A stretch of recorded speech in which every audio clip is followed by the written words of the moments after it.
Joint meeting పెట్టండి, joint మీటింగ్లో క్లారిటీగా ఇది చెప్పుదామని.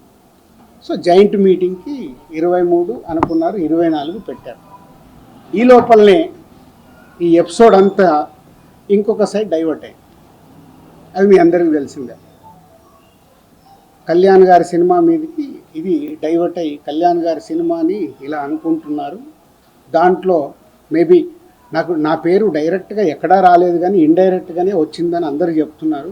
కళ్యాణ్ గారి సినిమా ఆపే దమ్ము, ధైర్యం ఎవ్వడు ఆలోచించడు. ఎందుకంటే ఫస్ట్ థియేటర్లు బేసిక్గా ముయ్యరు. ఈ రోజు వరకు థియేటర్లు ముయ్యడం అనేది నా 30 ఏళ్ళ సర్వీస్లో నేను చూడలే. షూటింగ్లు ఆపుకున్నాం, ఎందుకు మా బాధలు ఉన్నప్పుడు ఆపుకొని సాల్వ్ చేసుకోవటానికి. కానీ థియేటర్లు ముయ్యడం అనేది ఈ రోజు వరకు జరగల. అది ఎపిసోడ్ కాస్త కళ్యాణ్ గారి సినిమా మీదకి తీసుకెళ్లారు. గవర్నమెంట్స్ కూడా అలాంటివి కమ్యూనికేట్ చేశారు మధ్యలో. సో ఎవరు అడ్వాంటేజ్లు ఏమున్నాయో ఇక్కడ తెలియదు. అడ్వాంటేజ్లు ఉన్న వాళ్ళు భయంతోనో భక్తితోనో కమ్యూనికేషన్ రాంగ్గా కమ్యూనికేట్ అయింది.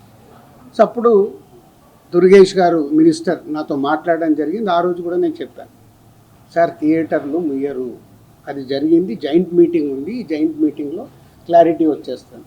జాయింట్ మీటింగ్తో అందరూ యునానిమస్గా ఒప్పేసుకొని క్లోజ్ చేశారు. బట్ ఈ లోపలనే గవర్నమెంట్ సైడ్ నుంచి గవర్నమెంట్కి వెళ్ళిన కమ్యూనికేషన్ వల్ల థియేటర్లు ఇట్లా కళ్యాణ్ గారి సినిమాని ఇలా టార్గెట్ చేస్తున్నారు, ఇలా అనేది ఒక రాంగ్ కమ్యూనికేషన్ అని నేను అనుకుంటున్నాను.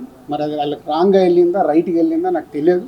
But my point of views wrong కమ్యూనికేషన్తో కళ్యాణ్ గారి సినిమా మీదకి తీసుకెళ్ళారు.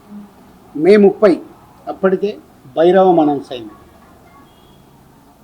జూన్ 5 కమల్ హాసన్ గారి సినిమా అనౌన్స్ అయింది.